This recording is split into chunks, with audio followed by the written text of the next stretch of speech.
Target group 2 machine institute మనం సంకల్ప దీక్ష అనేది ఈ రోజు నుంచే స్టార్ట్ చేసుకున్నాం. So mentorship with test series only Telugu మీడియంలోనే ఇది మనం స్టార్ట్ చేసుకున్నాం. సో సంకల్ప దీక్ష మనకి ఇందులో ఈరోజు అంటే 12/8/2024 సో మనకి సైన్స్ అండ్ టెక్నాలజీలో ఎమర్జింగ్ టెక్నాలజీస్ అనే అంశం మీకు టాస్క్ ఇవ్వడం జరిగింది. యాక్చువల్గా రోజు కూడా 3 స్టెప్స్ ఉంటాయి, ప్రతిరోజు కూడా 3 స్టెప్స్ ఉంటాయి. ఓన్లీ సైన్స్ అండ్ టెక్నాలజీ కాదు, అన్ని సబ్జెక్టులు ఉంటాయి. ఇతర 3 సబ్జెక్టులు అంటే ఎకానమీ ఉంటుంది, అలానే ఏపీ హిస్టరీ ఉంటుంది, అన్ని సబ్జెక్టులు కూడా ఉంటాయి. ఈ రోజు నుంచి స్టార్ట్ అయింది. అలానే స్టెప్ 1 రీడ్. ఆల్రెడీ మీరు ఉదయం కాడి నుంచి అంటే 4:30-5 గంటల నుంచి ఇప్పటి వరకు కూడా చదువుకొని ఉంటారు. ఈ ఎమర్జింగ్ టెక్నాలజీస్ గురించి పూర్తిగా చదువుకొని ఉంటారు. సో దాని తర్వాత స్టెప్ 1లో రీడ్. యాక్చువల్గా అసలు ఏం చదవాలి, ఎమర్జింగ్ టెక్నాలజీస్లో ఏం చదవాలి అనే అంశం మీకు ఆల్రెడీ చెప్పాను. సో నైటే మీకు ఒక వీడియో బయట ఇచ్చాను. సో మనకి ఈ యొక్క సిలబస్ని ఏదైతే ఉందో మైక్రో డీకోడింగ్ చేసి మొత్తం కూడా అసలు ఏం చదవాలి అనే అంశం మీద అవగాహన కల్పించాను. అలానే ఇప్పుడు మనం చేయబోయేది ఏంటంటే ప్రాక్టీస్. రోజు కూడా సాయంత్రం పూట సో 5 గంటల నుంచి 6 గంటల వరకు ఉంటుంది. అలానే స్టెప్ 3 వచ్చేసి టెస్ట్, అంటే నైట్ 10 గంటలకు ఉంటుంది. అంటే ఈ 3 స్టెప్స్ రోజు ఉంటాయి. ఓకే, ఇప్పుడు ఆల్రెడీ స్టెప్ 1 రీడ్లో మీకు ఆల్రెడీ చెప్పాను ఇందులో ఏమేమి ఉంటాయి ఏంటి అనేది. సో ఇవన్నీ కూడా అందులో ఏమేమి చదవాలి, ఏఐ, ఐఓటీ, క్రిప్టో అంటే blockchain technology, virtual augmented reality, అలానే cloud computing, big data, nanotechnology, 5G technology, quantum computing, robotics, hyperloop technology, 3D printing, deepfake technology. వీటిలో నుంచి ఖచ్చితంగా 4 to 5 మార్క్స్ వస్తాయి రేపు. అంటే మనకి గ్రూప్ 1లో 40 మార్కులకి ఇస్తేనే తట్టుకోలేకపోతున్నారు అభ్యర్థులు, కానీ 75 మార్కులకి 75 మార్క్స్కి ఈసారి ఎలా తట్టుకుంటారు? 75 మార్కులు అచ్చంగా science and technology and environment science ఎలా ఉంటుంది అనేది ఒకసారి ఊహించుకోండి. ఒకసారి ఏ మోతాదులో ఉంటుంది, గ్రూప్ 2కి ఇది ఎంత అవసరమో ఒకసారి ఊహించుకోండి. అలానే నెక్స్ట్ ఎలా చదవాలి, ప్రతిదీ కూడా ఇప్పుడు మనం చెప్పుకున్నవి కూడా ఎలా చదవాలి, వాటి యొక్క పని విధానాలు ఏంటి, ఏ రంగాల్లో ఉపయోగిస్తున్నారు ఆల్రెడీ చదవమని చెప్పాను. అలానే వాటి యొక్క అప్లికేషన్స్, అలానే డీమెరిట్స్, ఛాలెంజెస్ ఇవి కూడా చదవమని చెప్పాను. అలానే ఇండియాలో వీటి కోసం ఏమైనా పాలసీస్ చేశారా, అలానే ఇండియా వీటి కోసం ఇప్పుడు మనం చెప్పుకున్న లిస్ట్ ఏవైతే ఉన్నాయో వాటి కోసం ఇనిషియేటివ్స్ ఏమైనా తీసుకుందా చదవమని చెప్పాను. అలానే అన్ని రంగాలలో ఈ ఎమర్జింగ్ టెక్నాలజీస్ ఏవైతే ఉన్నాయో ఇవి రావడం వల్ల ఎలాంటి మార్పులు వచ్చాయో చదవమని చెప్పాను. అలానే కేంద్ర ప్రభుత్వం ఎలా యూజ్ చేస్తుంది, అలానే రాష్ట్ర ప్రభుత్వాలు ఎలా యూజ్ చేస్తున్నాయి, ఇతర ప్రముఖ సంస్థలు అంటే మన ఇండియాలో ఉన్న ఐఐటీస్ కానీ, యూనివర్సిటీస్ కానీ, అలానే లేకపోతే ఫేస్బుక్ కానీ, టెస్లా కానీ ఇలాంటి సంస్థలు ఎలా యూజ్ చేసుకుంటున్నాయి, ఇవన్నీ కూడా చదవమని చెప్పాను. అంటే మీకు రీడ్ అనేది ఈ పాటికి అయిపోయి ఉండాలి. రోడ్ మ్యాప్లో రీడ్ అనేది ఈ పాటికి ఖచ్చితంగా అయిపోయి ఉండాలి. ఇప్పుడు జస్ట్ మీతోటి ఒక 20 minutes ప్రాక్టీస్ చేపిస్తాను. జస్ట్ ప్రాక్టీస్ సెషన్ ఉంటుంది. అంటే చదివిందే మీకు కొంచెం జస్ట్ మీతోటి ఇంటరాక్షన్ అనమాట. ఓకే, చూడండి ఒకసారి ఈ ప్రశ్న చూడండి ఒకసారి. మనకి ఈ క్రింది వాటిని జతపరచండి అని ఇచ్చాడు. ఇటుపక్క కృత్రిమ మీద ఏఐ ఆధారిత మానవ రూపం, అలానే నేచురల్ లాంగ్వేజ్ ప్రాసెసింగ్, అలానే మానవరహిత వాయు సేకటం, అలానే స్మార్ట్ ఫోన్తో గృహోపకరణాల వినియోగం, ఇటు virtual reality, drone, internet of things, Sophia. ఇవన్నీ కూడా ప్రీవియస్ క్వశ్చన్సే అండి. అండ్ యూపీఎస్సీ నుంచి తీసుకున్నాను, అండ్ టీఎస్పీఎస్సీ, ఏపీఎస్సీ అన్ని వాటిలో నుంచి తీసుకున్నాను. సో ఒకసారి చూడండి. కృత్రిమ మీద ఏఐ ఆధారిత మానవ రూపం, ఆర్టిఫిషియల్ అది ఆధారిత మానవ రూపంలో ఉందంట. సో ఏంటి చెప్పండి ఒకసారి. ఆర్టిఫిషియల్ ఇంటెలిజెన్స్ ఏంటి, ఇది ఏ రూపంలో ఉంది అంటే దానికి ఉదాహరణ సోఫియా. Yes, very good. ఎవరు చెప్పింది? సోఫియా. Very good, Sophia. అలానే నెక్స్ట్ నేచురల్ లాంగ్వేజ్ ప్రాసెసింగ్ అంటే ఇప్పుడు నేను ఈ ఈ నేచురల్ లాంగ్వేజ్ ప్రాసెసింగ్ కూడా యూజ్ చేస్తూ ఉంటాను. ఇది కూడా యూజ్ చేస్తూ ఉంటాను ఇది. సో ఎట్లా అంటే నేను మాట్లాడుతూ ఉంటుంటే ఆటోమేటిక్గా అది టైప్ అవుతూ ఉంటుంది. So it's nothing but natural language processing అంటే వర్చువల్ రియాలిటీ, అంటే సరైన సమయంలో నిజ సమయంలో మరి ఇట్లా మాట్లాడుతూ ఉంటుంటే అక్కడ టైప్ అవుతూ ఉంటుంది, లేదా టైప్ చేస్తే అక్కడ మాట్లాడుతూ ఉంటుంది. అలానే మానవరహిత వాయు శకటం, ఇది ఈజీగా చెప్పేస్తారు. ఏంటి? డ్రోన్ ఈజ్ ఏ మానవరహిత వాయు శకటం. అలానే స్మార్ట్ ఫోన్తో గృహోపకరణాల వినియోగం. స్మార్ట్ ఫోన్ తోటి మన ఇంట్లో వాటిని యూజ్ చేస్తే ఏంటది? IoT, internet of things. So ఈజీగా చెప్పేస్తారు. అంటే ఇది మనకి ప్రీవియస్ క్వశ్చన్లో, అదే ప్రీవియస్ ఎగ్జామ్లో వచ్చిందనమాట. సోఫియా కృత్రిమ మీద ఆధారిత మానవ రూపం, తెలుసు కదా మీ అందరికి కూడా సోఫియా. సో ఇది హ్యూమన్ రోబోట్. ఇది హ్యూమన్ రోబోట్ అంటే హ్యూమన్ ఆధారిత, అంటే హ్యూమన్ లాగానే ఉంటుంది మొత్తం కూడా. తెలుసా మీకు దీని గురించి, సోఫియా గురించి? ప్రపంచంలో పౌరసత్వం పొందిన తొలి రోబో ఇది. పౌరసత్వం, మనకి సిటిజన్షిప్ ఇచ్చారు దీనికి సంబంధించిన వీడియో మీకు యూట్యూబ్లో ఉంటుంది, చూడండి. సేమ్ ఎగ్జాక్ట్గా హ్యూమన్ బీయింగ్ ఎలా మాట్లాడతారో సేమ్ అలానే ఆన్సరింగ్ చేస్తుంది ప్రతి క్వశ్చన్కి కూడా. నవ్వమంటే నవ్వుతుంది, అలానే ఏడవమంటే ఏడుస్తుంది, అలానే ఆశ్చర్యపోమంటే మనుషులు ఎలా ఆశ్చర్యపోతారో అలానే అలాంటి ఫీలింగ్ ఇస్తుంది. అన్ని ఫీలింగ్స్ కూడా ఉంటాయి. సరే, ఇక్కడ మరి పౌరసత్వం, సిటిజన్షిప్ అనేది ఎవరిచ్చారు అంటే 2017లో సౌదీ అరేబియా ఇచ్చింది. సో దీన్ని తయారు చేసింది ఎవరు? దీన్ని తయారు చేసింది ఎవరు? హన్సన్ రోబోటిక్స్ అనే కంపెనీ, హన్సన్ రోబోటిక్స్. సో ఆ శాస్త్రవేత్త కూడా హన్సన్. సో తయారు చేసింది హన్సన్ రోబోటిక్స్, గుర్తుపెట్టుకోండి. ఓకే. అండ్ దాని తర్వాత నేచురల్ లాంగ్వేజ్ ప్రాసెసింగ్ అంటే ఇప్పుడే చెప్పాను, వర్చువల్ రియాలిటీ అని. వర్చువల్ రియాలిటీ ఇప్పుడు నేను యాక్చువల్గా ఇప్పుడు చెప్పేది మొత్తం కూడా టెక్స్ట్ రూపంలో రావాలనుకోండి. టెక్స్ట్ రూపంలో, జస్ట్ ఒక టెక్స్ట్ రూపంలో, లేదా నేను ఆల్రెడీ టెక్స్ట్ రూపంలో రాసిన తర్వాత అది వాయిస్ రూపంలో రావాలి. సో కాబట్టి అలాంటి రావడానికి వర్చువల్ రియాలిటీ అని అంటారు దాన్ని. సో కాబట్టి ఎలా ఉంటుంది వర్చువల్ రియాలిటీ? సో ఇది convert to text, speech to text, ఎట్లా అయినా కానీ చేసుకోవచ్చు. అంటే మనం రాసింది స్పీచ్ రూపంలో అయినా దాన్ని కన్వర్ట్ చేసుకోవచ్చు, లేదా స్పీచ్ ఉంటే స్పీచ్ నుంచి టెక్స్ట్ రూపంలో కూడా మార్చుకోవచ్చు. చాలా ఈజీగా మనకు పని అవుతుంది కదా. ఇప్పుడు అందరు విలేకరులు కూడా ఇదే విలేకరులు ఉంటారు కదా, మనకు సంబంధించి కొన్ని కార్యక్రమాలు జరుగుతూ ఉంటాయి. వాళ్ళు ఏం చేస్తున్నారో తెలుసా?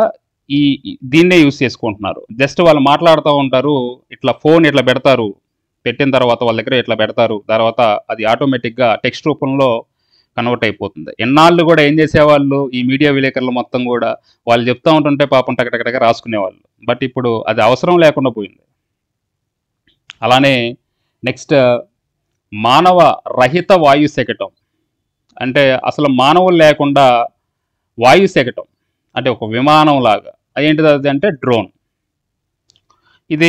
ఈ డ్రోన్స్ని ఈ పరిశ్రమల్లో చాలా విరివిగా ఉపయోగిస్తున్నారు. మొన్న మీరు చూసే ఉంటారు, సిమెంట్ బస్తాలను కూడా డ్రోన్స్ తీసుకెళ్తున్నాయి. ఎక్కడో ఉన్న చాలా దూర ప్రాంతంలో ఉన్న సిమెంట్ బస్తాలను కూడా తీసుకెళ్తున్నాయి. అలానే కొన్ని వస్తువుల్ని తీసుకెళ్తున్నాయి. ఇప్పుడు ఎక్కడో ఒక 1/2 కిలోమీటర్లో ఉన్న ఒక వస్తువుని తీసుకురావాలి. సో దాని గురించి ఇప్పుడు ఒక 10 మంది అవసరం అవుతారు, వాళ్ళకి తీసుకొని రావాలి, టైం వేస్ట్ అవుతుంది, ఇవన్నీ కూడా ఉంటాయి. కానీ డ్రోన్ యూజ్ చేస్తే చాలా చాకచక్యంగా ఈజీగా అయిపోతుంది. అలానే దీన్ని అగ్రికల్చర్లో కూడా చాలా విరివిగా ఉపయోగిస్తున్నారు డ్రోన్స్ని. అంటే దీనివల్ల చూడండి పని చాలా వేగవంతంగా అవుతుంది, స్మార్ట్గా వేగవంతంగా అవుతుంది డ్రోన్స్ వల్ల. అలానే ఖర్చు చాలా తక్కువ. ఇప్పుడు 1 కిలోమీటర్ నుంచి సిమెంట్ బస్తాను తీసుకురావాలంటే మొత్తం కూడా మరి ఆయిల్ ఖర్చు ఏంటి, అలానే వెహికల్ ఖర్చు ఏంటి, తర్వాత ఒక డ్రైవర్కి ఎంత ఇస్తాం, దాని తర్వాత ఇదంతా కూడా ఉంటుంది. కానీ ఇవన్నీ కూడా స్మార్ట్గా అయిపోతున్నాయి కదా. అలానే శ్రామికులు అవసరం లేదు, 10 మంది ఏం అవసరం లేదు, శ్రామికులు కూడా అవసరం లేదు. అలానే పొలంలో కూడా ఈ యొక్క మందుని పిచికారీ చేయాలంటే ఒకప్పుడు స్వయంగా మాది వ్యవసాయ కుటుంబం కాబట్టి ఒక ఎకరాకి ఒక ఇద్దరు ముగ్గురు పిచికారీ చేయాల్సి వచ్చేది. కానీ ఇప్పుడు జస్ట్ డ్రోన్ మనం ఒడ్డున కూర్చొని అక్కడ కూర్చొని జస్ట్ ఒక హాఫ్ అన్ అవర్లో అయిపోతుంది పూర్తిగా కూడా. అంటే ఇది మొత్తం కూడా శ్రామికుల అవసరం లేదు. ఒకప్పుడు ఆ ముగ్గురికే రోజుకి 800 ఇచ్చి పంపించాలి. అంటే దాదాపుగా 2400 2500 ఖర్చు అయ్యేది. కానీ ఇప్పుడు డ్రోన్ ఉంటే వెంటనే అయిపోతుంది. సో ఇలా కూడా ఆలోచించవచ్చు. ఇవన్నీ కూడా అప్లికేషన్స్, అడ్వాంటేజెస్. కానీ దీని యొక్క డిసడ్వాంటేజెస్ ఏంటి అంటే భవిష్యత్తులో ఉపాధి కోల్పోయే శ్రామికులు ఎక్కువ అవుతారు. అంటే దీనివల్ల ఏంటి, ఇప్పుడు ప్రతి దానిలో కూడా ఇలా డ్రోన్స్ యూజ్ చేసుకోవడం వల్ల ఏమైపోతుంది, శ్రామికులు అవసరం లేకుండా పోతారు, ఉపాధి పోతుంది. ఓకే, సో నెక్స్ట్ స్మార్ట్ ఫోన్తో గృహోపకరణాల వినియోగం. స్మార్ట్ ఫోన్ తోటి దీన్ని ఇంటర్నెట్ ఆఫ్ థింగ్స్ అంటారు. Internet of things. సో ఇది చాలా ఎక్సలెంట్గా ఉంటుందండి, ఐఓటీ, ఇంటర్నెట్ ఆఫ్ థింగ్స్. మీరు మొన్న చిరంజీవి ఇంటర్వ్యూ చూస్తే ఉంటుంది, చూసారా ఎవరైనా? అందులో ఐఓటీ గురించి చెప్పాడు. ఏమని, సో నేను షూటింగ్కి వెళ్ళాను, దాని తర్వాత మా ఇంట్లో ఫ్యాన్ కానీ లేకపోతే సంథింగ్ ఏసీ కానీ ఇవన్నీ కూడా ఒకవేళ మర్చిపోతే నా ఫోన్లో నుంచి ఆపరేట్ చేస్తున్నాను. ఒకవేళ మర్చిపోతే నేను ఇక్కడ ఆఫ్ చేసుకుంటున్నాను, ఏసీ ఆఫ్ చేసుకుంటున్నాను లేదా ఆన్ చేసుకుంటున్నాను మామూలుగా. ఓకే, ఇలాంటివి. అంటే ఇప్పుడు సపోజ్ మనం పడుకున్న తర్వాత నవ్వే డేస్ ఏంటి, మనకి ఫ్యాన్ ఉందనుకోండి, ఫ్యాన్ స్విచ్ ఉంటుంది. ఇప్పుడు ఫ్యాన్ ఆపుకోవాలి లేకపోతే ఫ్యాన్ కంట్రోల్ చేయాలి, అది 5లో పెట్టాలి లేదా 4లో పెట్టాలి.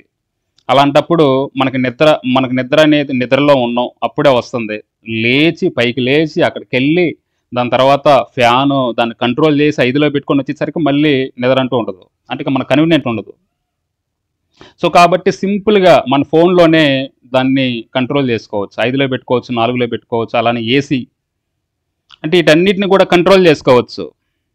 అన్ని గ్యాడ్జెట్లు ఒకదానితో మరొకటి వైర్లెస్గా కనెక్ట్ అవ్వబడటమే ఐఓటీ అనమాట. అంటే డేటాని ఇంటర్చేంజ్ చేసుకుంటాం. టీవీని ఆఫ్ చేసుకోవచ్చు. మనం ఏదైనా ఆఫీస్కి వెళ్ళేటప్పుడు హడావుడికి వెళ్ళేటప్పుడు టీవీ అంతే ఉంది, టీవీ ఆన్లో ఉందో ఆఫ్లో ఉందో మనకు తెలియదు, కానీ మనం ఎక్కడి నుంచైనా కానీ ఆఫ్ చేసుకోవచ్చు.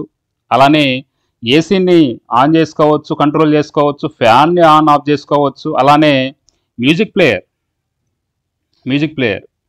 ప్లేయర్ అల్లంత దూరంలో ఉంటుంది, మనం కన్వీనియంట్గా కూర్చొని ఉంటే మనకు నచ్చిన పాట కావాలి. ఇదివరకంటే అక్కడికి వెళ్ళి దాని తర్వాత మనకు నచ్చిన పాటని సెలెక్ట్ చేసుకొని ఇదంతా ఉంటుంది. కానీ ఇప్పుడు అలెక్సా నాకు పలానా పాట కావాలని చెప్పేసి జస్ట్ వాయిస్ రికార్డు తోటి పలానా మంచి పాట ఏదన్నా మంచి పాట కావాలని చెప్పేసి అంటే ఆ పాట వెంటనే ఆన్ అవుతుంది, వచ్చేస్తుంది వెంటనే విత్ ఇన్ ఫ్రాక్షన్ ఆఫ్ సెకండ్స్లో.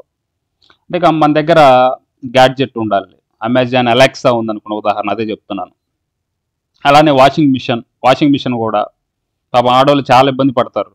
అలానే సీసీ కెమెరాస్, మనం ఎక్కడో హైదరాబాద్ వెళ్తాం కానీ మనం ఇక్కడ కాకినాడలో ఎవరు వస్తున్నారు, మన ఇంటికి ఎవరు వస్తున్నారు లేకపోతే ఎవరు పోతున్నారు, ఎవరైనా కొత్త వాళ్ళు వచ్చారా, సీసీ కెమెరాస్లో మనకి మన మొబైల్లో నుంచే చూసుకోవచ్చు. This is the IoT.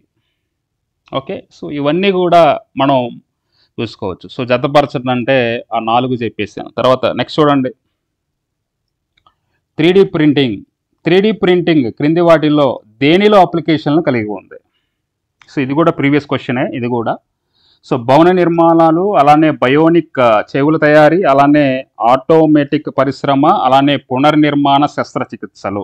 దీనికి కింద ఆప్షన్లు ఇచ్చేవాడిని కానీ బట్ నాకు తెలియలేదు. ఇక్కడ ఆప్షన్ చూడండి ఒకసారి, 1, 2 లేకపోతే 2, 3 లేకపోతే 3, 4 ఏంటి చెప్పండి. అందరూ కూడా 1, 1, 1 అంటున్నారు.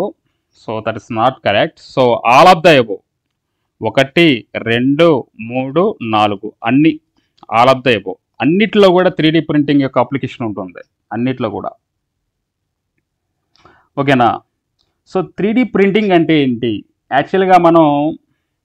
యాక్చువల్గా 2Dకి 3Dకి తేడా ఏంటి తెలుసు కదా మీకు? 2Dకి 3Dకి 2D అంటే ఏంటి? సో మనకి 2Dలో పొడవు వెడల్పు ఈ 2 మాత్రమే కనిపిస్తాయి మనం 2Dలో చూస్తే, పొడవు వెడల్పు కదా. కానీ 3Dలో మనకి పొడవు కనిపిస్తుంది, అలానే వెడల్పు కనిపిస్తుంది, అలానే ఎత్తు కూడా కనిపిస్తుంది. ఎత్తు అంటే 3 ఉంటాయి. అంటే ఇప్పుడు మనం చూస్తూ ఉంటాం చూసారా, మామూలుగా 3D మన ల్యాప్టాప్లో కూడా 3D ప్రింటింగ్ ఉంటుంది, 3D ఉంటుంది. సో ఆ ప్రింటింగ్ యాడేస్తాం చెప్పండి. యాక్చువల్గా మన ఫోన్లో తయారు చేసిన యాక్చువల్గా 3D ప్రింటింగ్ అనేది నవ్వేడేస్ ఎక్కడ వేస్తాం? మనకు ఒక ప్రింటర్ ఉంటే ప్రింటర్లో వేస్తాం. ప్రింటర్లో వేస్తే ఎగ్జాక్ట్గా మనకు వస్తువు ఎలా ఉందో అలానే వస్తుంది 3D ప్రింటర్. మరి ఒక 15,000 పెట్టి 20,000 పెట్టి 3D ఒక ప్రింటర్ కొంటే అందులో మనం తయారు చేసుకున్న 3D ఇందులో ఇస్తే ఇది అయిపోద్ది. అంటే దేని సహాయంతో ఇక్కడ ప్రింట్ అవుతుంది చెప్పండి? మాధ్యమం ఏంటి? ఇక్కడ ఏ మాధ్యమంతో మనం ప్రింటింగ్ వేస్తున్నాం? సిరా కావాలి కదా. నేను నిన్నే కొన్నాను కలర్కి సంబంధించి సిరాలు, పెయింట్ ఏదైతే ఉందో, సారీ కలరు. మనకి ఒక 3-4 కలర్లు ఉంటాయి, బ్లాక్, బ్లూ అండ్ అలానే రెడ్. అవి బాటిల్స్ ఉంటాయి, అవి 800-1000 రూపీస్ అలా ఉంటాయి. ఖచ్చితంగా సిరా ఉండాలి. సిరా ఉంటే ఆటోమేటిక్గా ఇదిగా ఉంటుంది. అది మాధ్యమం. ఏది మనం ప్రింటర్లో పోస్తాం కదా, కలర్ ప్రింట్ అంటాం కదా. అయితే దీంతో పోల్చుకొని మనకి 3D ప్రింటింగ్ అనేది మామూలుగా సేమ్ ఎగ్జాక్ట్గా ఇక్కడ ఎలా యూజ్ చేస్తున్నామో మనం భవన నిర్మాణాల్లో కానీ, లేదా ఏదైనా ఒక వస్తువును తయారు చేసే విషయంలో కానీ, లేదా ఆటోమేటివ్ పరిశ్రమల్లో కానీ, లేదా శస్త్రచికిత్సల్లో ఇలాంటి వాటిల్లో కానీ యూజ్ చేయొచ్చు కదా. సేమ్ సిరాను వాడే బదులు మనం అక్కడ ఏం వాడతాం? ప్లాస్టిక్ యూజ్ చేసుకోవచ్చు, లేదా మరి ఏదైనా మెటల్ పౌడర్ యూజ్ చేసుకోవచ్చు, లేదా ఒక పాలిఇథిలిన్ యూజ్ చేసుకోవచ్చు, లేదా ఎపాక్సీ అనే దాన్ని యూజ్ చేసుకోవచ్చు. సిరా బదులు వాటిని ఉపయోగిస్తున్నాం అంతే. సో వస్తువు తయారైద్ది కదా. సో కాబట్టి అదే చూడండి ఒకసారి. దేశంలో మొదటి 3D ప్రింటెడ్ కాలేయాన్ని 2015లో డిసెంబర్లో ఎవరు అభివృద్ధి చేశారంటే పాండోరమ్ టెక్నాలజీస్ ప్రైవేట్ లిమిటెడ్ వాళ్ళు అభివృద్ధి చేశారు. సో చూడండి ఒకసారి, ఇక్కడ ఇది కంప్యూటర్లో వాడు ఏం చేశాడంటే ఇక్కడ గుండెని 3D ప్రింటింగ్లో ఇక్కడ చేశాడు. దానికి సాఫ్ట్వేర్ ఇంజనీర్స్ తయారు చేస్తారు. అయితే ఎగ్జాక్ట్గా ఏంటంటే ఒక మిషనరీ, 3D ప్రింటింగ్ మిషనరీ కొనుక్కొని, ఓకేనా, దీనికి కావాల్సిన పదార్థం ఏదైతే ఉందో, గుండెని తయారు చేయాలంటే మనకి కణాలు ఏవైతే ఉన్నాయో, మనకి చర్మ కణాలు ఏవైతే ఉన్నాయో, అది ఎగ్జాక్ట్గా దాన్ని యూజ్ చేసుకొని గుండెని కూడా తయారు చేయొచ్చు కృత్రిమంగా. అలానే కాలేయాన్ని కూడా అలానే తయారు చేశారు వీళ్ళు. ఎవరు? పాండోరమ్ టెక్నాలజీస్ ప్రైవేట్ లిమిటెడ్ వాళ్ళు 2015 డిసెంబర్లో ఎగ్జాక్ట్గా అలానే డెవలప్ చేశారు. ఓకేనా. దీనివల్ల 3D ప్రింట్, ఎందుకంటే మనకి పొడవు, ఎత్తు, దాని తర్వాత వెడల్పు, ఇవన్నీ కూడా ఒక మెజర్మెంట్స్ ఉన్నాయి కాబట్టి ఈజీగా తయారు చేయొచ్చు. అంటే చూడండి ఒకసారి, మనం కృత్రిమంగా అన్ని అవయవాలను తయారు చేయొచ్చు దీని ద్వారా. అలానే పరిశ్రమల్లో యూజ్ చేయొచ్చు. పరిశ్రమల్లో ఎలా యూజ్ చేయొచ్చు? ఉదాహరణకి మామూలుగా ఒక కార్ను తయారు చేయాలనుకుందాం, కార్ను కూడా తయారు చేయొచ్చు. అలానే పొడవు ఉంది, వెడల్పు ఉంది, అలానే ఎత్తు, దాని యొక్క ఎత్తు కూడా ఉంది కాబట్టి ప్రతిదీ కూడా యూజ్ చేయొచ్చు, అలానే చేయొచ్చు. అలానే ఇట్లా ప్రతి దానిలో కూడా యూజ్ చేయొచ్చు. అలానే ఇంకో ప్రశ్న చూడండి ఒకసారి, దీన్ని ప్రీవియస్ క్వశ్చన్ చూడండి ఒకసారి. ప్రీవియస్ క్వశ్చన్ ఏ విధంగా ఇచ్చాడో చూడండి ఒకసారి. భారతదేశంలో, ఇది యూపీఎస్సీ క్వశ్చన్ అనేది, యూపీఎస్సీ ఆర్ ఏపీఎస్సీలో కూడా అడిగాడు. భారతదేశంలో 3D ప్రింటెడ్ కార్నియా అంటే మన కంటిలో కార్నియా ఉంటుంది కదా అది, అలానే 3D ప్రింటెడ్ లివర్ వరుసగా వీరి ద్వారా అభివృద్ధి చేయబడ్డాయి అని అడిగాడు. ఇప్పుడు మనం చెప్పుకుందే, చెప్పండి ఒకసారి ఆన్సర్ ఏమై ఉంటుంది? Okay, C. సో చూడండి, యాక్చువల్గా 3D ప్రింటెడ్ కార్నియా అంటే మీకు ఈజీగా అర్థమైపోద్ది, కంటిలోని cornea. So LV Prasad Eye Institute వాళ్ళు 3D ప్రింటెడ్ కార్నియా తయారు చేశారు. అలానే 3D ప్రింటెడ్ లివర్, దాన్ని తయారు చేసింది ఇప్పుడే మనం చెప్పుకున్నాం, ఏంటి? పాండోరామ్ టెక్నాలజీస్ ప్రైవేట్ లిమిటెడ్ వాళ్ళు 2015లోనే చేశారు. ఏది అంటే పాండోరామ్. ఇది 2023లో గ్రూప్ 1లో ప్రశ్న, ఇది 2023 ఆ టైంలో వచ్చిన గ్రూప్ 1 ప్రశ్న. అలానే యూపీఎస్సీలో కూడా అడిగాడు. సో కాబట్టి ఇది. దాని తర్వాత ఇప్పుడే మనం చెప్పాం, కార్లు కూడా తయారు చేయొచ్చు 3D ప్రింట్. జస్ట్ కంప్యూటర్లో 3D తయారు చేస్తారు, కార్ ఎలా ఉండాలి ఏంటి అనేది. అలానే 3D ప్రింటెడ్ మిషనరీస్ ఉంటే ఆ మిషనరీస్ వల్ల టోటల్గా అసలు శ్రామికులు లేకుండా ఏదో ఒకళ్ళ ఇద్దరు ఉంటారు అంతే, జస్ట్ మొత్తం కూడా 3D ప్రింటెడ్ కార్ తయారైపోతుంది. ఇప్పుడు టెస్లా వాళ్ళు పూర్తిగా కూడా 3D ప్రింటెడే చేస్తున్నారు. టెస్లా కార్స్ ఉన్నాయి కదా, ఆ టెస్లా కార్స్లో ఈ టెస్లా కార్స్ మ్యానుఫ్యాక్చరింగ్ మొత్తం కూడా 3D ప్రింటెడే. ఎలాన్ మస్క్ ఉన్నాడు కదా, సో 3D ప్రింటెడే మొత్తం కూడా. అలానే దీనిలో యూజ్ చేసే దీనిలో ఆర్టిఫిషియల్ ఇంటెలిజెన్స్ యూజ్ చేస్తున్నారు. అంటే ఇటు 3D ప్రింటింగ్ ద్వారా వాడు మ్యానుఫ్యాక్చరింగ్ చేస్తున్నాడు, అలానే అందులో వాడి టెక్నాలజీ ఏదైతే ఉందో ఆర్టిఫిషియల్ ఇంటెలిజెన్స్. అసలు మామూలుగా ఒక్కోసారి మనం నిద్రపోయినా సరే లేకపోతే ఇంకేదైనా పని ఉన్నా సరే ఆర్టిఫిషియల్ ఇంటెలిజెన్స్ బటన్ నొక్కితే ఆ కారే నడుపుకుంటూ పోతుంది. ఎదురుగా ఏదైనా వస్తుందనుకోండి, సో అదేం చేస్తుంది, సెన్సార్ వల్ల ఎదురు ఒక ఆబ్జెక్టివ్ వస్తుంది, సో రైట్ తీసుకోవాలి, వెంటనే రైట్ తీసుకుంటుంది లేదా లెఫ్ట్ తీసుకుంటుంది. అలానే ఆటోమేటిక్గా ఎక్కడ మనం ఆపాలో అక్కడ ఆగిపోతుంది.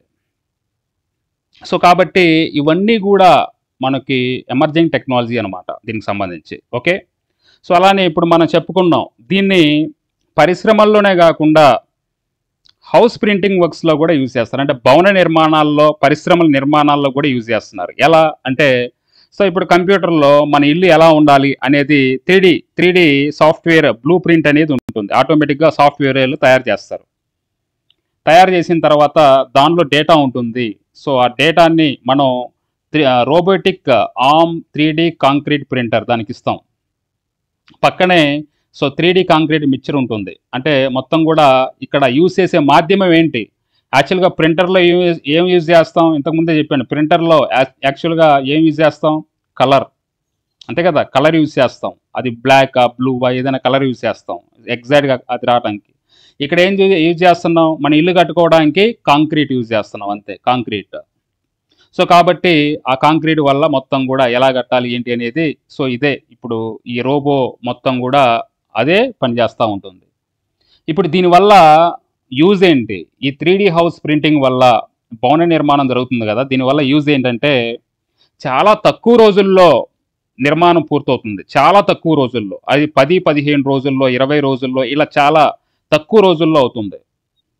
ఓకే, అలానే నెక్స్ట్ మనకి ఇంకా అసలు ఇందులో శ్రామికులు అవసరం అవుతుందా, ఇందులో యాక్చువల్గా 3D కాంక్రీట్ యూజ్ చేసుకొని 3D హౌస్ ప్రింటింగ్లో శ్రామికులు ఏమైనా అవసరం అవుతారా, శ్రామికులు అసలు ఏం అవసరం ఉండదు. ఎందుకంటే మొత్తం కూడా ఈ రోబోటే పనిచేస్తూ ఉంటుంది. శ్రామికుల అవసరం లేకపోతే ఒక్కొక్కరికి రోజుకి 1000 రూపాయలు ఇవ్వాలి, ఒక్కొక్కరికి ఆ పని చేసే వాళ్ళకి, లేకపోతే ఆ మేస్త్రికి, వాళ్ళకే అవుతుంది ఇల్లు కట్టాలంటే కదా. సో కాబట్టి అదేం అవసరం లేదు, మన టెక్నాలజీ వాళ్ళకి ఎంతని ఇస్తే చాలు. కానీ దీనివల్ల అడ్వాంటేజ్ ఉంది, తక్కువ సమయంలో అయిపోతుంది. అలానే మనకి ఈజీగా, మనకి ఏ ఆకృతిలో కావాలంటే ఆకృతిలో ఎగ్జాక్ట్గా వస్తుంది, అంతవరకు ఓకే. కానీ డిసడ్వాంటేజ్ ఏంటంటే పాపం ఉపాధి శ్రామికులు ఎవరైతే ఉన్నారో వాళ్ళు భవిష్యత్తులో ఉపాధి లేకుండా ఇంట్లోనే కూర్చోవాల్సి వస్తుంది. సో కాబట్టి టెక్నాలజీ ఎక్కువయ్యే కొలది ఉపాధి అనేది తగ్గిపోతుంది. ఇక్కడ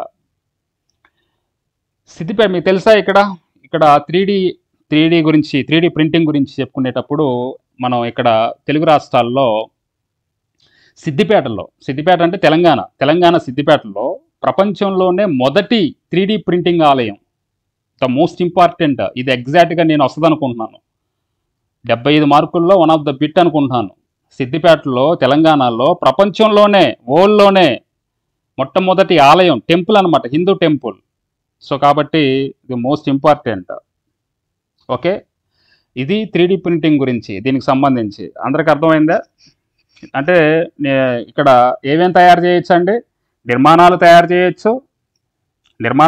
చేయొచ్చు, అలానే ఏదైనా చెవి ఊడిపోతే చెవిని తయారు చేయొచ్చు, లేదా ఒక కాలేయం లేకపోతే కాలేయాన్ని తయారు చేయొచ్చు, లేదా గుండె తయారు చేయొచ్చు, అలానే ఆర్గాన్స్ తయారు చేయొచ్చు, అలానే శస్త్రచికిత్సల్లో ఉపయోగించవచ్చు దీన్ని ఎగ్జాక్ట్గా. అలానే నెక్స్ట్ ఇంకా పరిశ్రమల్లో ఉపయోగించవచ్చు, అన్ని వాటిలో కూడా ఉపయోగించవచ్చు ఈ 3D ప్రింటింగ్ అనేది. ఈ 3D ప్రింటింగ్ మనం ఈ ఎలక్ట్రానిక్స్ అండ్ ఇన్ఫర్మేషన్ టెక్నాలజీ వాళ్ళు వచ్చే మూడేళ్లలో దీన్ని ఏమంటారంటే అడిటివ్ మ్యానుఫ్యాక్చరింగ్ అంటారు. అడిటివ్ మ్యానుఫ్యాక్చరింగ్ గుర్తుపెట్టుకోండి. What is the 3D printing, దానికి మరొక పేరేంటి, అని అంటే అడిటివ్ మ్యానుఫ్యాక్చరింగ్. దీనిలో భారతదేశం యొక్క వాటా, ప్రపంచంలో భారతదేశం యొక్క వాటా 5% ఉండాలి అని నిశ్చయించుకోవడం జరిగింది, లక్ష్యంగా పెట్టుకున్నారు 3D ప్రింటింగ్. ఓకే, తర్వాత నెక్స్ట్ ఇది చూడండి, ఈ ప్రశ్న చూడండి. తర్వాత ఈ క్రింది అంశాలని పరిశీలన చేయండి. ఇది కూడా ప్రీవియస్ క్వశ్చన్. ఇది అగ్నిలెట్ అనేది భారతదేశపు మొట్టమొదటి single piece 3D printed rocket engine. అలానే దీనిని చెన్నై ప్రధాన కార్యాలయంగా ఉన్న స్పేస్ టెక్ స్టార్టప్ అగ్నికుల్ అభివృద్ధి చేసింది. సో దీని ఆన్సర్ ఏంటి? సో రెండు కూడా కరెక్టే. మనకి యాక్చువల్గా ఇప్పుడు ఏమని చెప్పుకున్నాం, కృత్రిమ అవయవాలు, తర్వాత పరిశ్రమలు, దాని తర్వాత ఇల్లు, గోపురాలు, దాని తర్వాత ఇవన్నీ కూడా నిర్మించుకోవచ్చు. దాంతోపాటుగా ఒక రాకెట్ ఇంజిన్ కూడా తయారు చేశారు. అంతే కదా, ఏదైనా కానీ తయారు చేయొచ్చు కదా. ఒక వస్తువు ఎత్తు, పొడవు, వెడల్పు ఈ మూడే కదా కావాల్సింది. దాంతో మానవ నిర్మితమైన ఇంజిన్ కాకుండా 3D ప్రింటెడ్ రాకెట్ ఇంజిన్ అండి ద ఫస్ట్. ఇంకోటి తెలుసా, ఎగ్జామ్లో ఈ విధంగా ఇచ్చాడు కానీ ప్రపంచంలోనే the first single piece 3D printed rocket engine. You know that, ప్రపంచంలోనే మొట్టమొదటి. ప్రపంచంలో అయితే భారతదేశంలో మొట్టమొదటి. సో కాబట్టి రెండు కూడా కరెక్టే. ఒకసారి చూద్దాం దీనికి సంబంధించి. సో గుర్తుపెట్టుకోండి, నేను 75 ప్రశ్నల్లో 75 క్వశ్చన్స్లో వన్ ఆఫ్ ది క్వశ్చన్ అని ఎక్స్పెక్ట్ చేస్తున్నాను. సో నేను ఎక్స్పెక్ట్ చేస్తే మీకు ఖచ్చితంగా 100% వచ్చింది. సో చూడండి ఒకసారి, అభివృద్ధి చేసింది వీళ్ళు అగ్నిలెట్. దీని పేరు అగ్నిలెట్. ప్రపంచంలోనే మొట్టమొదటి single piece 3D printed engine అనమాట. అంటే మనం యాక్చువల్గా సో ఏం చేస్తాం, 3D ప్రింటెడ్ ఇంజిన్ కావాలి కదా, రాకెట్కి ఇంజిన్ కావాలి కదా. సో అది అగ్నిలెట్ దాని పేరు. అలానే రాకెట్ పేరు ఏంటంటే, రాకెట్ వేరు, రాకెట్లో ఉన్న ఇంజిన్ వేరు. ఇంజిన్ అంటే అగ్నిలెట్. అలానే మరి రాకెట్ పేరు పూర్తిగా రాకెట్ ఉంది కదా, రాకెట్ పేరు ఏంటంటే అగ్నిబాన్. గుర్తుపెట్టుకోండి, అగ్నిబాన్. దీన్ని ఎవరు తయారు చేశారంటే అగ్నికుల్ కాస్మోస్ ఇది కంపెనీ పేరు అది.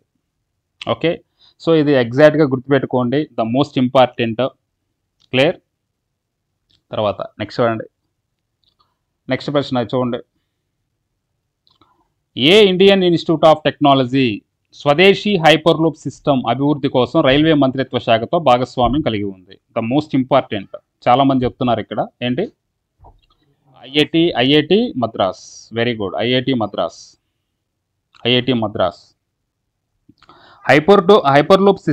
హైపర్లూప్ టెక్నాలజీ అంటే ఏంటో మీకు తెలుసు కదా. హైపర్లూప్ టెక్నాలజీ ఏంటంటే ఇదిగో ఇదే, ఇప్పుడు మీరు ఇమేజ్లో చూస్తుందా హైపర్లూప్ టెక్నాలజీ. ఎలా ఉంటుంది ఈ హైపర్లూప్ టెక్నాలజీ, ఏ విధంగా ఉంటుంది అంటే చూడండి ఒకసారి, దాని గురించి తర్వాత చెప్పుకుందాం. అయితే ఇప్పుడు ఈ హైపర్లూప్ టెక్నాలజీ ఉపయోగించి మన రైల్వే మంత్రిత్వ శాఖతోటి ఐఐటి మద్రాస్ వాళ్ళు మన దేశంలో కూడా హైపర్లూప్ ఉపయోగించి ఈ యొక్క మరి రవాణా ఏదైతే ఉందో రవాణా రంగంలో హైపర్లూప్ టెక్నాలజీని తీసుకురావాలని చూస్తున్నారు. అయితే ఐఐటి మద్రాస్ వాళ్ళు చూడండి ఒకసారి ఇక్కడ, ఐఐటి మద్రాస్. సో ఇది ఐఐటి మద్రాస్లో కొంతమంది స్టూడెంట్స్ ఉన్నారు, వాళ్ళతోటి టైఅప్ అయ్యి హైపర్లూప్ టెక్నాలజీ కోసం సో రైల్వే మినిస్ట్రీ ఏం చేసిందంటే వాళ్ళ కోసం ప్రత్యేకంగా ఆ యొక్క ఐఐటి మద్రాస్ ఆవరణలోనే వాళ్ళకి అన్నీ అందుబాటులో ఉండాలని చెప్పేసి ప్రత్యేకంగా సెంటర్ ఆఫ్ రైల్వే రీసెర్చ్ ద్వారా దీన్ని నిర్మిస్తుంది. అంటే వాళ్ళకి అన్నీ ఏం కావాలో మొత్తం కూడా అక్కడ ప్రొవైడ్ చేసింది. ఎందుకంటే దీనిలో భాగంగా అంటే ఇది మొత్తం కూడా మేక్ ఇన్ ఇండియా, అలానే ఆత్మనిర్భర్ భారత్లో భాగంగా దీన్ని మొత్తం కూడా చేస్తున్నారు. సో ఇక్కడ హైపర్ లూప్ అంటే చూడండి ఒకసారి, హైపర్ లూప్ టెక్నాలజీ అంటే చూడండి, మనకి స్టార్టింగ్ నుంచి ఏ రవాణాలు ఉన్నాయి? రోడ్డు రవాణా ఉంది, ఉందా లేదా? రోడ్డు రవాణా ఉంది, ఓకే. అలానే రైలు రవాణా ఉంది, ఓకే. అలానే వాయు రవాణా ఉంది, ఓకే. అలానే నీటి రవాణా ఉంది, ఓకే. ఈ 4 ఉన్నాయి ప్రస్తుతానికి, ఇవే నడుస్తున్నాయి ఏంలోనే కానీ ఈ హైపర్ లూప్ టెక్నాలజీ అనేది 5th mode transport, the very very very very important. 5th mode transport, ఇదే మనకి ఎగ్జామ్లో అడుగుతాడు. 5వ రవాణా విధానం. సో ప్రపంచంలోకి వచ్చిన 5వ రవాణా విధానం ఎట్లా పనిచేస్తుంది ఇది అంటే, ఇక్కడ సో ఇప్పుడు మనం ఒక వెహికల్ ఒక ఒక ప్రాంతం నుంచి మరొక ప్రాంతానికి వెళ్ళాలంటే ఆ యొక్క వెహికల్ యొక్క స్పీడ్ని అడ్డుకునేది, ఎంతో కొంత స్పీడ్ని అనుకునే ఆ యొక్క స్పీడ్ ఉంటుంది కదా, వేగం ఉంటుంది కదా, దానిని అడ్డుకునేది ఏవేంటి అంటే సో కిందున్న గురుత్వాకర్షణ, భూమికి గురుత్వాకర్షణ ఉంటుంది కదా, దాని ద్వారా ఎంతో కొంత స్పీడ్ అనేది మనకి కంట్రోల్ అవుతూ ఉంటుంది, ఆగిపోతూ ఉంటుంది. అలానే గాలి వేగం ముందుకెళ్తూ ఉంటుంటే గాలి ముందు నుంచి వస్తూ ఉంటుంది, అది 150 స్పీడ్తో వెళ్ళాలంటే కొంచెం ఒక 130 120లోన రన్ అవుతూ ఉంటుంది. అంటే గాలి కూడా మనకి ఆ వేగాన్ని తగ్గిస్తూ ఉంటుంది. అలానే పీడనం ఉంటుంది. అంటే గురుత్వాకర్షణ లేకపోతే, అలానే గాలి వేగం లేకపోతే, అలానే పీడనం లేకపోతే, ఈ మూడు లేకపోతే మరి ఎట్లా అంటే వాక్యూమ్ అంటే శూన్యంలో మనం గనక ఒక వెహికల్ని మనం రన్ చేయగలిగితే అదే ఈ యొక్క ఏంటి ఏ టెక్నాలజీ అంటాం, ఏ టెక్నాలజీ, ఈ యొక్క హైపర్ లూప్ టెక్నాలజీ, ఇప్పుడు మనం చెప్పే హైపర్ లూప్ టెక్నాలజీ. ఓకేనా? సో కాబట్టి వాక్యూమ్ శూన్యంలో నడుస్తుంది. ఇది 5వ రవాణా విధానం. ఇది డైరెక్ట్గా క్వశ్చన్లో అడుగుతారు మొత్తం కూడా. ఓకేనా? ఇది పుస్తకాల్లో కొన్ని పుస్తకాల్లో ఉండవు. It is the 5th mode transport, 5వ రవాణా విధానం. సో చూడండి, సో దీనికి ఎవరు సూత్రధారి, ఎవరు దీన్ని కనిపెట్టింది ఎవరు అంటే 2013లో టెస్లా అధినేత ఎలాన్ మస్క్, 2013లో ఎలాన్ మస్క్ మనకు తెలుసు కదా, యాక్చువల్గా టెక్నాలజీ ఎక్కడుంటే అక్కడ ఎలాన్ మస్క్ ఉంటాడు, ఎలాన్ మస్క్ ఎక్కడుంటే అక్కడ టెక్నాలజీ ఉంటుంది. సో తను యూస్ చేసే మొత్తం అన్నిటిలో కూడా టెక్నాలజీ అధికంగా ఉపయోగిస్తూ ఉంటాడు. అలాంటి ఎలాన్ మస్క్ ఈ యొక్క హైపర్ లూప్ టెక్నాలజీని ఉపయోగించి మొత్తం కూడా చేయాలని చెప్పేసి అతని యొక్క ప్రయత్నమే అనమాట.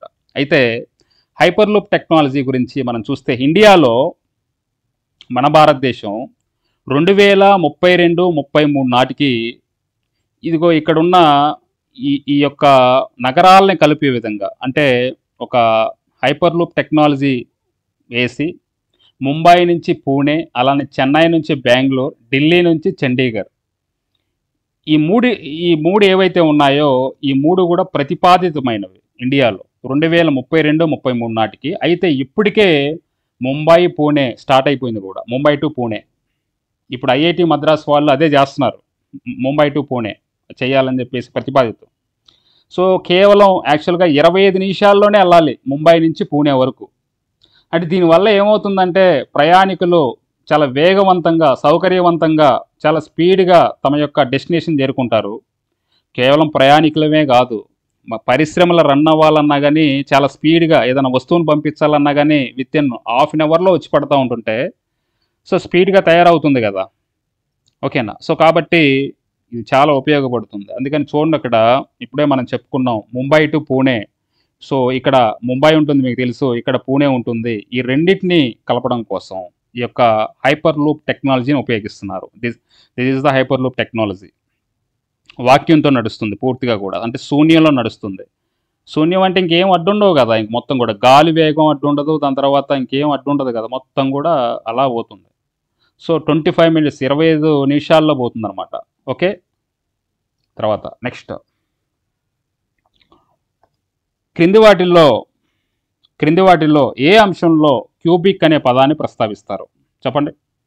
క్రింది వాటిల్లో ఏ అంశంలో క్యూబిక్ అనే పదాన్ని, qubit, quantum computing. Very good. So quantum computing, very very good. Quantum computing వెంటనే చెప్పేస్తున్నారు. This is also UPSC previous question ఇది. అంటే చూడండి ఒకసారి, మీరు గమనిస్తున్నారో లేదో, మనకి ఈ టెక్నాలజీ చదివేటప్పుడు కోర్ పార్ట్లోకి వెళ్ళడు ఎప్పుడు కూడా. కోర్ అది అసలు ఇంజనీరింగ్ చదివే వాళ్ళకే తెలియదు, శాస్త్రవేత్తలకే కొంత అయోమయం. అలాంటిది మన దానిలో గ్రూప్స్లో కానీ యూపీఎస్సిలో కానీ ఇలాంటి వాటిలో కోర్ ఇవ్వడు. సో లైట్గా మనకి దాని గురించి ఏంటో అడుగుతాడు. సో చూడండి ఒకసారి, క్వాంటమ్ మెకానిక్స్ అంటే ఏంటి? యాక్చువల్గా దీని యొక్క ప్రవర్తన క్వాంటమ్ మెకానిక్స్ అంటే, సో మనకి అణువులు, అలానే ఎలక్ట్రాన్స్, అలానే ఫోటాన్స్, ఇవన్నీ కూడా వీటి యొక్క ప్రవర్తననే మనం క్వాంటమ్ మెకానిక్స్ అంటాం. So quantum mechanics is nothing but quantum physics. So ఈ క్వాంటమ్ ఫిజిక్స్ యొక్క దృగ్విషయాన్నే మనం ఏమంటామంటే సో క్వాంటమ్ కంప్యూటింగ్ అంటాం. అంటే ఇక్కడ సో క్వాంటమ్ మెకానిక్స్ నుంచి అభివృద్ధి చేసిందే క్వాంటమ్ కంప్యూటింగ్. క్లియర్. సో మొత్తం కూడా దీన్ని ఎందుకు ఉపయోగిస్తారంటే చాలా వేగంగా అభివృద్ధి చెందుతున్న టెక్నాలజీ ఇది క్వాంటమ్ కంప్యూటింగ్. సో ఈ క్వాంటమ్ కంప్యూటింగ్ ఎందుకు ఉపయోగిస్తారంటే చూద్దాం. అయితే మీకు తెలుసో లేదో యాక్చువల్గా ఈ ఇక్కడ మెకానిజం క్వాంటమ్ మెకానిక్స్. సో దీనికి సంబంధించిన మంచి డెవలప్మెంట్ చేసినందుకు నోబెల్ ప్రైజెస్ కూడా అందుకున్నారు. మీకు తెలుసు కదా యాక్చువల్గా నోబెల్ ప్రైజెస్ 2022 ఈ ముగ్గురు శాస్త్రవేత్తలకి క్వాంటమ్ మెకానిక్స్లో వచ్చింది. ఓకే, ఆలియన్ ఆస్పెక్ట్, అలానే జాన్ ఎఫ్ క్లాసర్, అలానే ఆంటోన్, వీళ్ళ ముగ్గురికి కూడా నోబెల్ ప్రైజ్ వచ్చింది ఈ అంశం మీదే. Okay, clear. సో ఎందుకు ఇది అంటే మనకు ఆల్రెడీ తెలుసు యాక్చువల్గా ఏంటంటే ఇప్పుడు మనం కంప్యూటర్స్ వాడుతున్నాం, క్లాసికల్ కంప్యూటర్స్, మనం వాడే క్లాసికల్ కంప్యూటర్స్ నేనైనా లేకపోతే మీరైనా కానీ క్లాసికల్ కంప్యూటర్సే వాడుతున్నారు. ఆ కంప్యూటర్స్లో సో డేటా సమాచారం అనేది ఏ రూపంలో మనకి నిల్వ ఉంటుంది అంటే బైనరీ యూనిట్స్ రూపంలో, అంటే బిట్ 0 అలానే బిట్ 1 అంటే 0-1 రూపంలో బిట్స్ రూపంలో నిల్వ ఉంటుంది. అది మనందరికీ తెలుసు.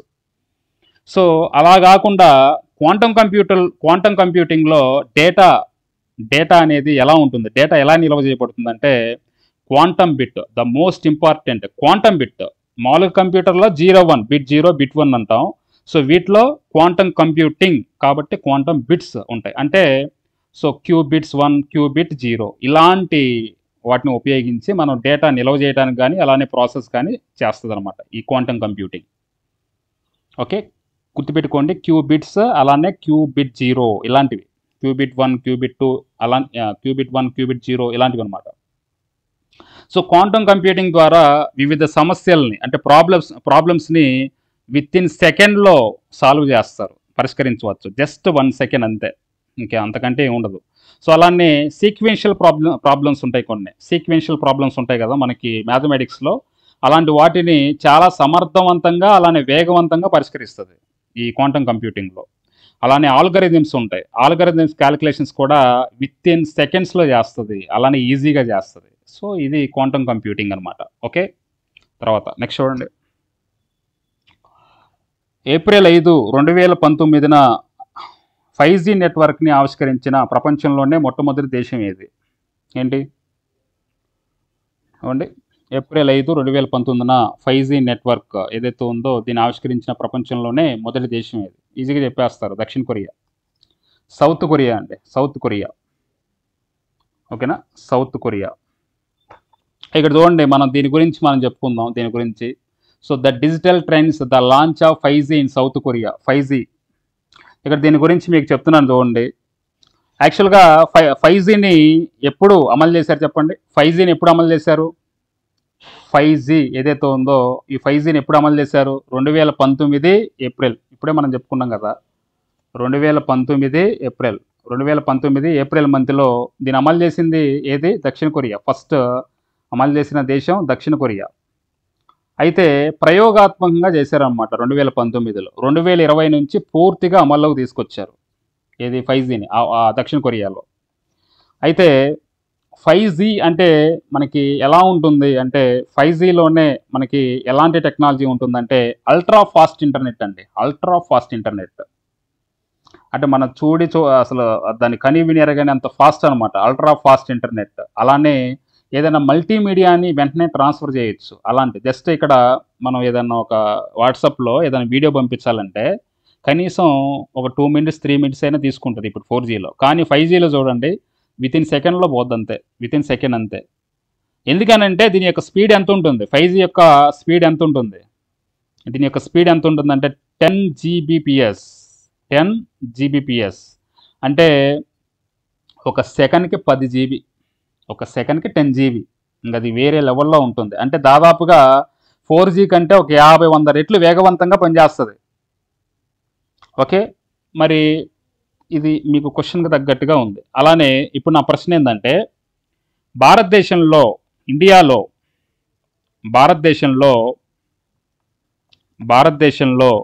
5G సేవలు ఎప్పటి నుంచి అందుబాటులోకి వచ్చినాయి? 5G సేవలు ఎప్పటి నుంచి మొదలయ్యాయి? 5G సేవలు ఎప్పటి నుంచి మొదలయ్యాయి చెప్పండి? ప్రశ్న ఇది, ఎప్పటి నుంచి మొదలయ్యాయి? Very good. 2022 అక్టోబర్ 1 నుంచి మొదలయ్యాయి. Very good. ఇప్పటి నుంచి మొదలయ్యాయి. ఇంకో ప్రశ్న ఇంకో ప్రశ్న ఇంకో ప్రశ్న భారతదేశంలో 5G సేవలు అప్పటి నుంచి మొదలయ్యాయి కదా. ఇంకోసారి ఎట్లా అడుగుతాడు ఇండైరెక్ట్గా, ఎన్నవ ఎడిషన్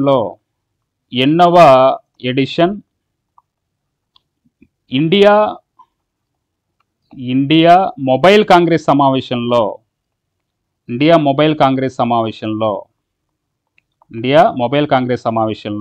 భారత ప్రధాని నరేంద్ర మోడీ 5G సేవలను ప్రారంభించారు. ఇలా అడుగుతాడు, ఏమంటారు? 5G సేవల్ని ప్రారంభించారు. ఇలా అడిగినప్పుడు ఏమంటారు? ఎన్నో ఎడిషన్ ఇది? 6th edition. The most important 6th edition. మీరందరూ కూడా చాలా స్పీడ్గా చెప్తున్నారు, బాగా చదివి ఉంటారు బాగా. 6th ఎడిషన్ ఎప్పుడు జరిగింది? 6th edition Indian mobile Congress సమావేశం ఎప్పుడు జరిగింది? అదే డేటు చెప్పండి. ఎప్పుడు? 2022 అక్టోబర్ 1 కాని నుంచి అక్టోబర్ 3 వరకు జరిగింది. అక్టోబర్ 1 కానీ అక్టోబర్ 3. అక్టోబర్ 1న లాంచ్ చేశారు. అంటే మొత్తం సమావేశాలు 3 రోజులు జరిగినాయి.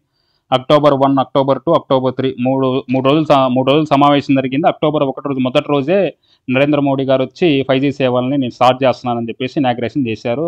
సో దేశం మొత్తం కూడా ఒకసారిగా చప్పట్లు కొట్టారు. ఎక్కడ ఇది జరిగింది? 6th edition India Mobile Congress meeting ఎక్కడ జరిగింది? న్యూఢిల్లీలో జరిగింది. ఓకే, న్యూఢిల్లీలో. సో ఇది మొత్తం కూడా గుర్తుపెట్టుకోవాలి. అలానే 6th edition India Mobile Congress meeting యొక్క థీమ్ ఏంటి చెప్పండి? ఆ థీమ్ కూడా ఇంపార్టెంట్. అప్పుడు జరిగిన థీము 2022లో జరిగిన ఇండియా మొబైల్ కాంగ్రెస్ మీటింగ్ యొక్క థీమ్ ఏంటి అంటే న్యూ డిజిటల్ యూనివర్స్. గుర్తుపెట్టుకోండి, న్యూ డిజిటల్ యూనివర్స్. ఓకేనా? ఇది. ఇప్పుడు ప్రశ్న ఏంటంటే, మనకి కరెంట్ డేటా ఎక్కువ అడుగుతున్నాడు కదా, కరెంట్ డేటా. సో ఇప్పుడు 2024లో జరగబోయే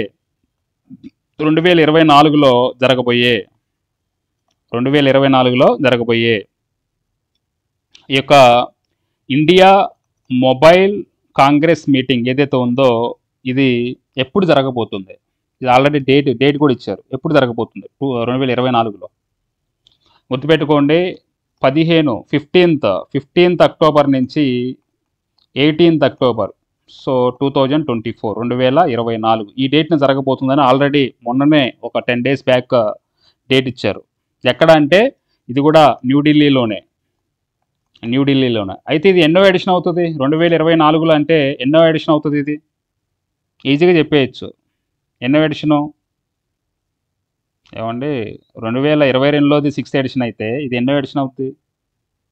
అంతే, 8th ఎడిషను. దానికి ఏంటండి 8th ఎడిషన్. 2022లోది 6th అంటే ఇది 8th ఎడిషన్ అవుతుంది. ఓకే, ఇది జరిగిద్దని మినిస్టర్ ఆఫ్ కమ్యూనికేషన్, ఏం పేరు ఆయన పేరు? చాలా యంగ్గా ఉంటాడు, జ్యోతిరాదిత్య సింధియా ఉన్నాడు కదా, రాసుకోండి ఒకసారి. కేంద్ర మంత్రి జ్యోతిరాదిత్య సింధియా ప్రకటన చేశాడు ఉంటుందని చెప్పేసి. అలానే ఇప్పుడు ఇందులో ఈ మీటింగ్లో కొత్తగా ఏమైనా ఎమర్జింగ్ టెక్నాలజీని ఏమైనా ఇంప్లిమెంట్ చేస్తారా అనేది మనం చూడాలి అక్టోబర్లో. అలానే దీని యొక్క థీమ్ ఏంటి చెప్పండి? చెప్తారా ఎవరైనా? చెప్తారా? The future is